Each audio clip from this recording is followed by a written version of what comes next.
Chapter 3 pan Italy. अज्ञात पालूल don पर रात छा गई थी। पश्चिम में नीचे की ओर एक पतला चांद, उसके सामने प्रस्तुत चाक चट्टानों के सफेद चेहरों को एक मधुर अलौकिक चमक में नहला रहा था। कोर उलझा, शेरों की घाटी में काली छायाएं थीं, जहां इसी नाम की जनजाति रहती थी, जिसका मुखिया इस्सत था। ऊंची ढलान के शिखर के पास एक छिद्र से एक बालों वाली आकृति उभरी, पहले सिर और कंधे और भयंकर आंखें हर दिशा में चट्टान की तरफ देख रही थीं। यह इस्सेट था, मुखिया। दाएं बाएं और नीचे की ओर उसने इस तरह देखा मानो खुद को आश्वस्त करना चाहता हो कि उसे कोई नहीं देख रहा है, लेकिन चट्टान की सतह पर कोई और आकृति नहीं हिली, न ही मुखिया के ऊंचे निवास से लेकर चट्टान के आधार के पास जनजाति के अधिक निम्न सदस्यों के निवास तक कई गुफाओं के मुन्हों में से कोई और बालों वाला शरीर बाहर निकला। फिर वह सफेद चाक की दीवार के सीधे चेहरे पर आगे बढ़ा। शिशु चंद्रमा की आधी रोशनी में ऐसा लग रहा था कि भारी झबरा काला आकार किसी चमत्कारी तरीके से लंबवत दीवार के चेहरे पर आगे बढ़ रहा था, लेकिन करीब से देखने पर मोटे खूंटे दिखाई देते, जो चट्टान में छेदों से बाहर निकले हुए एक आदमी की कलाई के बराबर बड़े थे। इस्सेट के 4 हाथ जैसे अंग और उसकी लंबी घुमावदार पूंछ उसे पूरी तरह से आसानी से अपनी मर्जी से आगे बढ़ने की अनुमति देती थी। एक विशाल दीवार पर एक विशालकाय चूहा। जैसे जैसे वह आगे बढ़ता गया, वह गुफाओं के मुहाने से बचता गया और अपने रास्ते में आने वाली गुफाओं के ऊपर या नीचे से गुजरता गया। इन गुफाओं का बाहरी स्वरूप एक जैसा था। चट्टान की चाक जैसी चट्टान में 8 से 20 फीट लंबा, 8 फीट ऊंचा और 4 से 6 फीट गहरा एक छेद बनाया गया था। इस बड़े छेद के पीछे, जिसे घर के सामने के बरामदे के रूप में वर्णित किया जा सकता है, लगभग 3 फीट चौड़ा और 6 फीट ऊंचा एक छेद था, जो स्पष्ट रूप से आंतरिक अपार्टमेंट या अपार्टमेंट के लिए द्वार बनाता था। इस द्वार के दोनों ओर छोटे छोटे छेद थे, जिनके बारे में यह अनुमान लगाना आसान था कि वे खिड़कियां थीं, जिनसे प्रकाश और हवा निवासियों तक पहुंच सकती थी। प्रवेश द्वारों के बीच चट्टान के चेहरे पर भी ऐसी ही खिड़कियां थीं, जो ये सुझाव देती थीं कि चट्टान का पूरा चेहरा अपार्टमेंटों से भरा हुआ था। इनमें से कई छोटे छिद्रों से पानी की छोटी छोटी धाराएं ढलान से नीचे गिरती थीं, और दूसरों के ऊपर की दीवारें धुएं की तरह काली हो गई थीं। जहां पानी बहता था, वहां की दीवार कुछ इंच से लेकर 1 फुट तक की गहराई तक मिट गई थी, जिससे ये संकेत मिलता है कि कुछ छोटी धाराएं सदियों से नीचे की ओर वनस्पति के हरे कालीन तक रिस रही थीं। इस आदिम परिवेश में महान पिथेकेंथ्रोपस ने कोई अप्रिय विवाद उत्पन्न नहीं किया, क्योंकि वह भी इसका उतना ही हिस्सा था जितने कि चट्टान के शिखर पर उगने वाले वृक्ष या घाटी के तल में नम फन के बीच अपने पैर छिपाए हुए वृक्ष। अब वह एक प्रवेश मार्ग के सामने रुका और सुनने लगा, और फिर चुपचाप, जैसे चांदनी टपकते पानी पर पड़ रही थी, वह बाहरी बरामदे की छायाओं में विलीन हो गया। भीतरी भाग में जाने वाले द्वार पर वह फिर रुका, सुनने लगा, और फिर चुपचाप छेद को ढंकने वाली भारी खाल को हटाता हुआ वह जीवित चट्टान से बने एक बड़े कक्ष में चला गया। दूर के छोर से, दूसरे द्वार से, एक मंद प्रकाश चमक रहा था। इस ओर वह अत्यंत चुपके से रेंगता हुआ चला गया। उसके नंगे पैर कोई आवाज नहीं कर रहे थे। गांठदार डंडा जो उसकी पीठ पर उसकी गर्दन के बंधी हुई डोरी से लटका हुआ था, उसने अब उतार दिया और अपने बाएं हाथ में ले लिया। दूसरे दरवाजे के पीछे चट्टान के समानांतर एक गलियारा था। इस गलियारे में 3 और दरवाजे थे, एक हर छोर पर, और तीसरा लगभग उस जगह के विपरीत जहां इस्सेट खड़ा था। प्रकाश गलियारे के अंत में उसके बाईं ओर एक अपार्टमेंट से आ रहा था। एक बुदबुदाती हुई लौ एक छोटे से पत्थर के पात्र में उठती और गिरती थी, जो उसी सामग्री की एक मेज या बेंच पर खड़ा था, एक अखंड बेंच जिसे उस समय बनाया गया था जब कमरे की खुदाई की गई थी, फर्श से बड़े पैमाने पर ऊपर उठती हुई, जिसका यह एक हिस्सा था। कमरे के एक कोने में टेबल के पीछे लगभग 4 फीट चौड़ा और 8 फीट लंबा पत्थर का एक मंच रखा गया था। इस पर लगभग 1 फीट तक मुलायम रंग की खालें रखी हुई थीं, जिनसे फर नहीं हटाया गया था। इस मंच के किनारे पर एक युवा महिला वाज डॉन बैठी थी। उसके एक हाथ में धातु का एक पतला टुकड़ा था, जो जाहिर तौर पर सोने से बना था, जिसके किनारे दांतेदार थे, और दूसरे हाथ में एक छोटा, सख्त ब्रश था। इनसे वह अपने चिकने चमकदार कोट पर काम कर रही थी, जो कि सील की खाल से काफी मिलता जुलता था। पीले और काले रंग की धारीदार जाटो त्वचा से बनी उसकी कमर उसके बगल में सोफे पर पड़ी थी, जिस पर पीटे हुए सोने के गोलाकार ब्रेस्टप्लेट थे, जो उसकी नग्न आकृति की सम्मित रेखाओं को उसकी सुंदरता और रूपरेखा के सामंजस्य में प्रकट कर रहे थे। क्योंकि भले ही वो प्राणी गहरे काले रंग का था और पूरी तरह से बालों से ढका हुआ था, फिर भी वह निर्विवाद रूप से सुंदर थी। वह मुखिया एस सट की नज़र में सुंदर थी। यह उसके भयंकर चेहरे पर चमकीली अभिव्यक्ति और उसकी सांसों की बढ़ती हुई तेजी से प्रमाणित होता था। तेजी से आगे बढ़ते हुए वह कमरे में दाखिल हुआ और जैसे ही उसने ऐसा किया, युवती ने ऊपर देखा।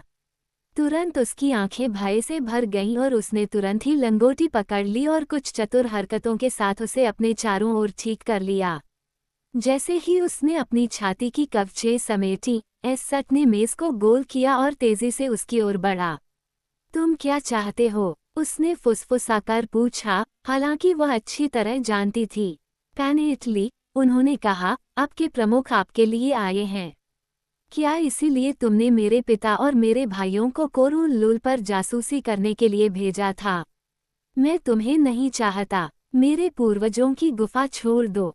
एस सच मुस्कुराया। यह एक मजबूत और दुष्ट व्यक्ति की मुस्कान थी जो अपनी शक्ति को जानता है, बिल्कुल भी सुखद मुस्कान नहीं। मैं चला जाऊंगा, पैनेटली, उसने कहा, लेकिन तुम मेरे साथ चलो सरदार एस सच की गुफा में, जहां कोरोजा की औरतें ईर्ष्या का पात्र बन जाएंगी। आओ, कभी नहीं, पैनेटली चिल्लाया। मैं तुमसे नफरत करता हूँ।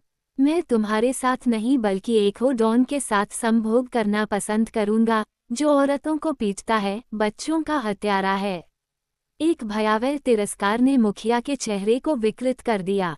शी जाटो, वह चिल्लाया, मैं तुम्हें वश में कर लूंगा।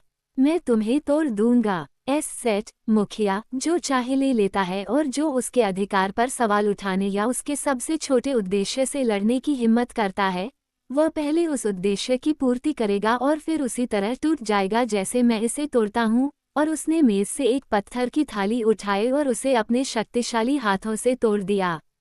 तुम इस सेट के पूर्वजों की गुफा में सबसे पहले और सबसे पसंदीदा हो सकते थे, लेकिन अब तुम सबसे कम और सबसे कम होगे और जब मैं तुम्हारे साथ काम कर लूंगा तो तुम इस सेट की गुफा के सभी लोगों के हो जाओगे। ऐसा उन लोगों के लिए है जो अपने मुखिया के प्यार को ठुकराते हैं। वो उसे पकड़ने के लिए तेजी से आगे बढ़ा और जैसे ही उसने उस पर अपना कठोर हाथ रखा, उसने अपने सुनहरे कवच से उसके सिर के एक तरफ जोरदार प्रहार किया। बिना किसी आवाज के, एस सेट प्रमुख अपार्टमेंट के फर्श पर गिर गया। एक पल के लिए पैनेटली उसके ऊपर झुक गई। उसके तात्कालिक हथियार ने उसे फिर से हमला करने के लिए उठाया। अगर वह होश में आने के संकेत दिखाता, तो उसकी चमकदार छाती उसकी तेज सांसों के साथ ऊपर नीचे हो रही थी। अचानक वह झुकी और एस सेट के चाकू को उसके म्यान और कंधे की बेल्ट के साथ हटा दिया। इसे अपने कंधे पर सरकाते हुए उसने जल्दी से अपने कवच को ठीक किया और कमरे से पीछे हटते हुए गिरे हुए प्रमुख की आकृति पर एक सतर्क नजर रखी। बाहरी कमरे में एक कोने में, बालकनी की ओर जाने वाले दरवाजे के ठीक बगल में, 18 से 20 इंच लंबी कई गोल खूंटियां बड़े करीने से रखी हुई थीं। उनमें से 5 चुनकर उसने उनका एक छोटा सा बंडल बनाया, जिसके चारों ओर उसने अपनी घुमावदार पूंछ का निचला सिरा लपेटा और उन्हें लेकर बालकनी के बाहरी किनारे पर पहुंची। खुद को आश्वस्त करते हुए कि कोई उसे देखने वाला या बाधा डालने वाला नहीं है, वह जल्दी से चट्टान के सामने पहले से ही लगी खूंटियों पर चढ़ गई और एक बंदर की तरह तेजी से खूंटियों की सबसे ऊंची पंक्ति पर चढ़ गई, जिसके पीछे वह घाटी के निचले छोर की दिशा में कुछ 100 गज की दूरी तक चली गई। यहाँ, उसके सिर के ऊपर, 3 समानांतर पंक्तियों में एक के ऊपर एक छोटे छोटे गोल छेदों की एक श्रृंखला थी। केवल अपने पैरों की उंगलियों से उसने अपनी पूंछ में रखी गठरी से 2 खूंटियां निकाली और एक एक खूंटियां दोनों हाथों में लेकर बाहरी पंक्तियों के 2 विपरीत छेदों में जहां तक वो पहुंच सकती थी, घुसा दी।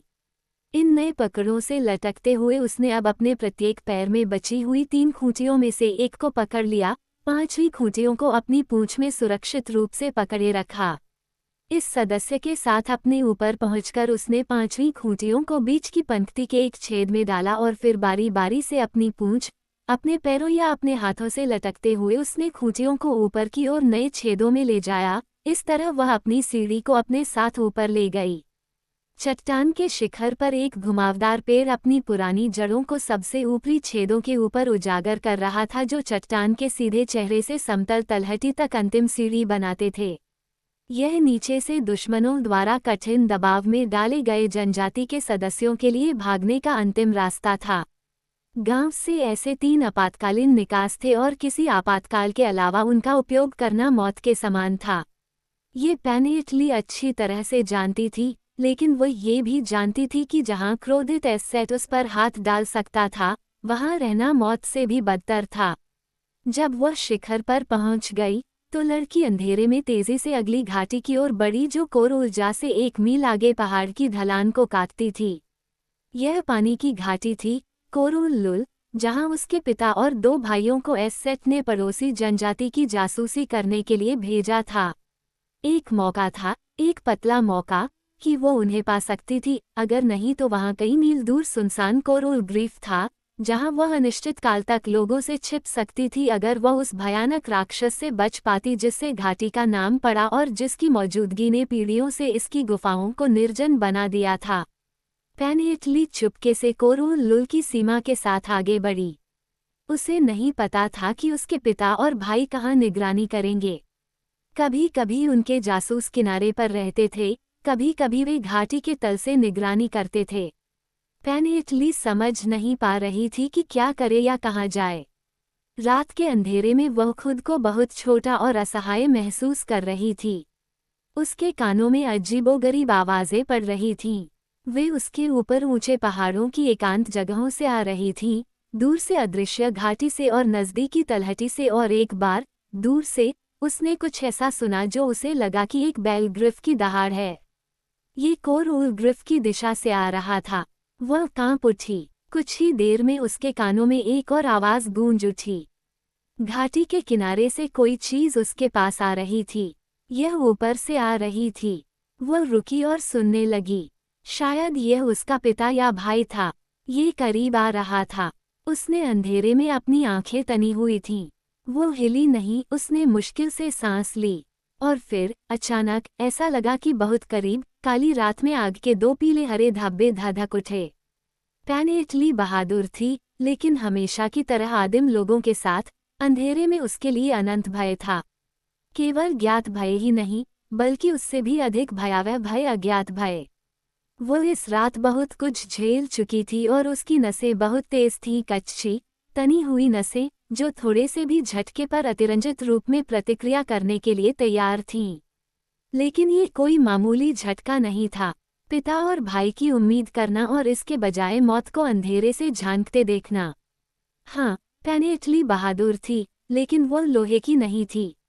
पहाड़ियों में गूंजती एक चीख के साथ वह मुड़ी और कोरोलुल की सीमा के साथ भाग गई, और उसके पीछे तेजी से पालोडॉन के पहाड़ों का शैतानी आंखों वाला शेर आया। पेनेटली खो गई थी।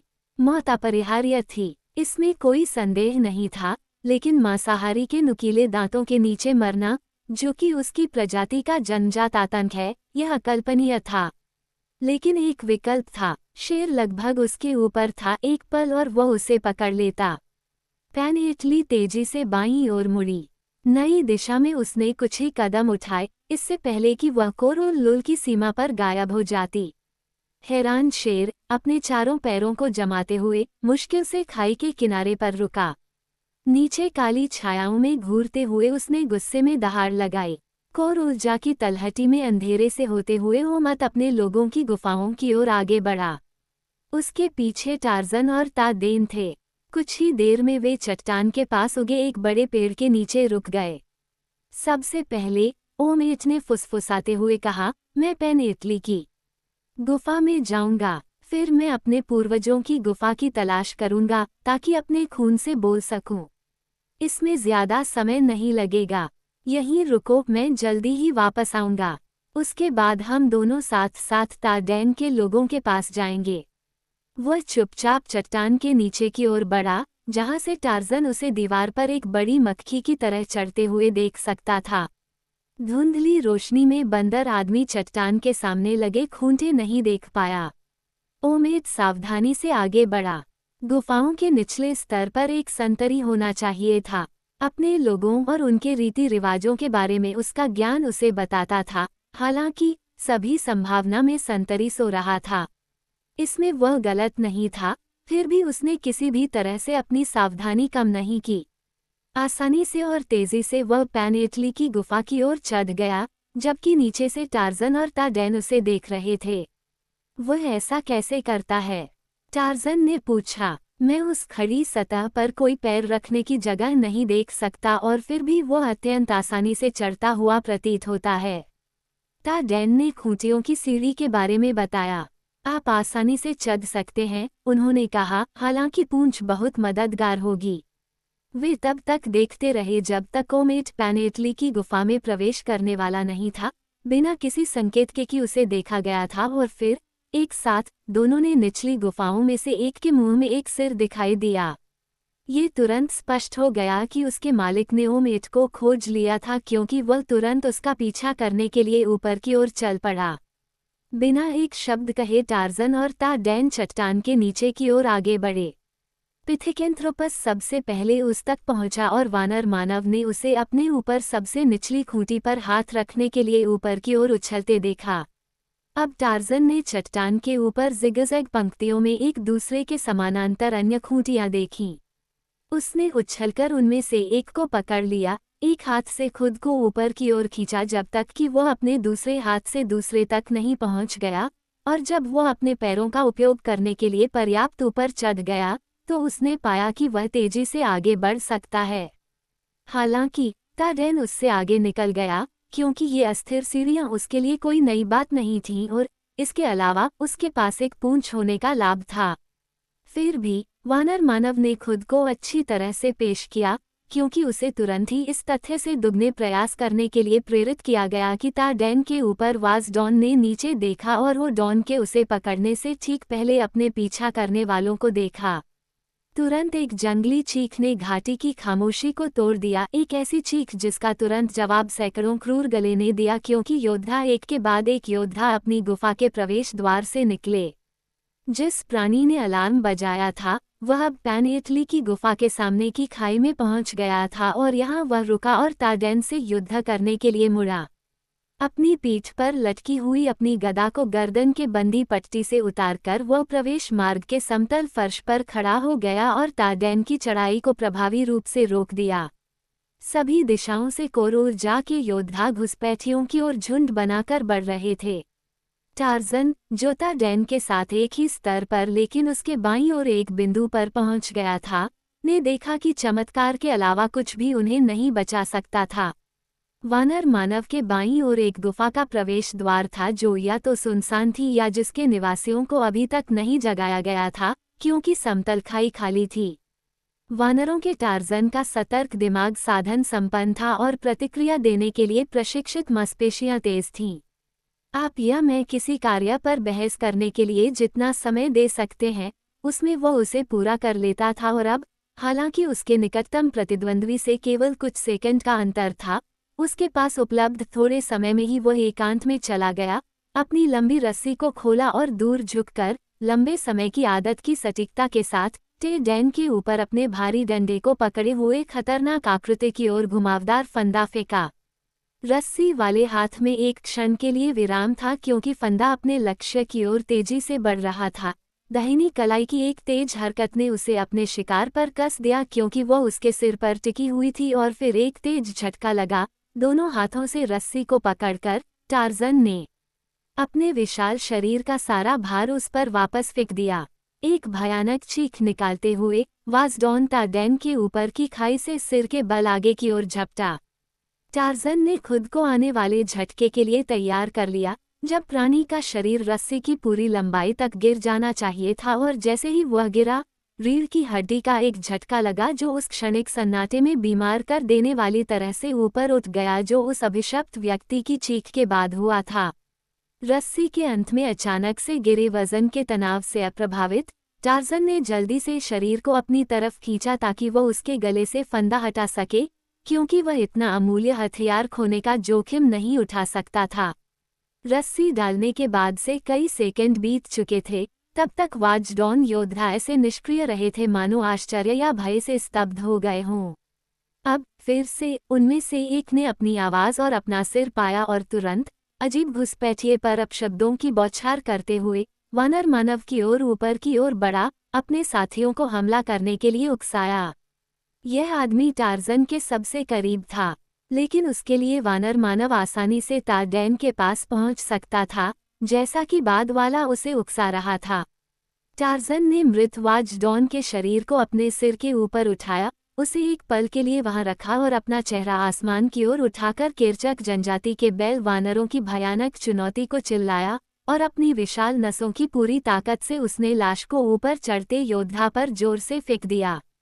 टक्कर इतनी जबरदस्त थी कि न केवल वाचडॉग उसकी पकड़ से छूट गया, बल्कि जिन दो खूंटियों से वह चिपका हुआ था वे भी टूटकर बिखर गईं।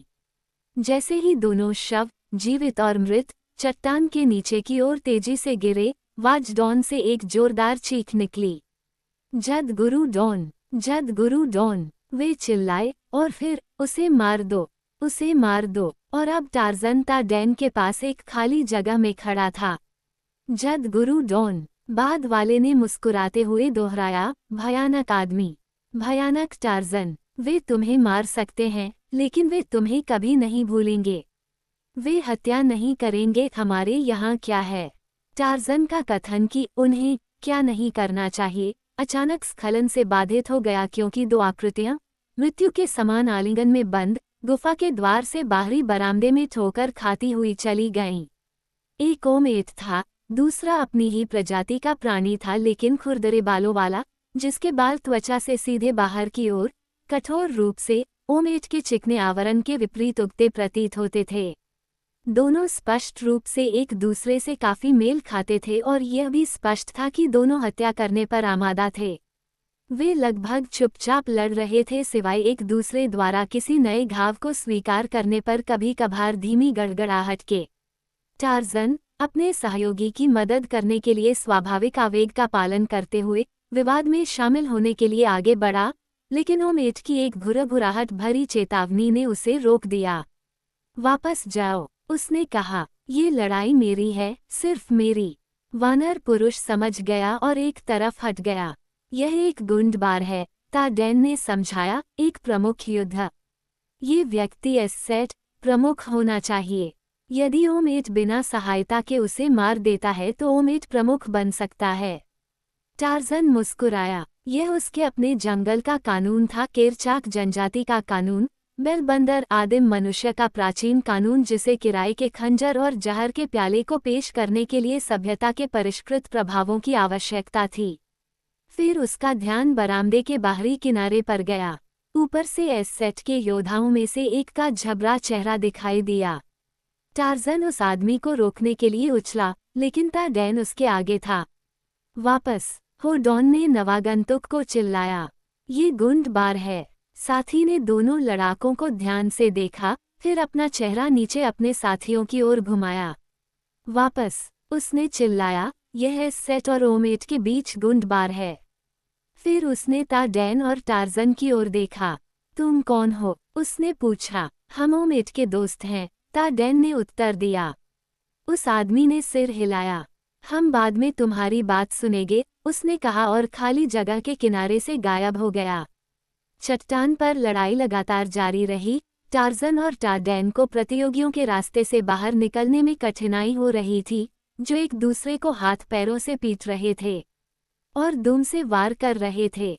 एसेट निहत्था था। पैनेटली ने ये देख लिया था, लेकिन ओमेट के पास एक म्यान में बंद चाकू था जिसे निकालने का उसने कोई प्रयास नहीं किया। यह उनके बर्बर और आदिम नियम के विपरीत होता, क्योंकि मुख्य लड़ाई प्रकृति के हथियारों से ही लड़ी जानी चाहिए। कभी कभी वे एक पल के लिए अलग हो जाते थे, लेकिन फिर से एक दूसरे पर पूरी क्रूरता और लगभग पागल बैलों जैसी ताकत के साथ टूट पड़ते थे। कुछ देर बाद उनमें से एक ने दूसरे को ठोकर मार दी, लेकिन उस शिकंजे में अकेले नहीं गिर सकता था। एसेट ने ओमेट को अपने साथ घसीटा और वह खाई के किनारे पर गिर पड़ा। यहाँ तक कि टार्ज़न ने भी अपनी सांस रोक ली। वहाँ वे एक पल के लिए खतरनाक तरीके से इधर उधर उछले और फिर अपरिहार्य हुआ दोनों जानलेवा आलिंगन में बंधे किनारे पर लुढ़क गए और वानर आदमी की नज़रों से ओझल हो गए। टार्ज़न ने दबी हुई आह भरी क्योंकि उसे ओमेट पसंद आ गया था और फिर डैन के साथ किनारे पर पहुंचकर देखा। बहुत नीचे आने वाली सुबह की धुंधली रोशनी में दो निष्क्रिय आकृतियां मौत में डूबी हुई होनी चाहिए थीं, लेकिन टार्ज़न को आश्चर्य हुआ, ऐसा दृश्य उसकी आंखों से बिल्कुल अलग था। इसके बजाय वहां दो आकृतियां अभी भी जीवन से भरी हुई थीं और अभी भी उससे कुछ ही फीट नीचे लड़ रही थीं।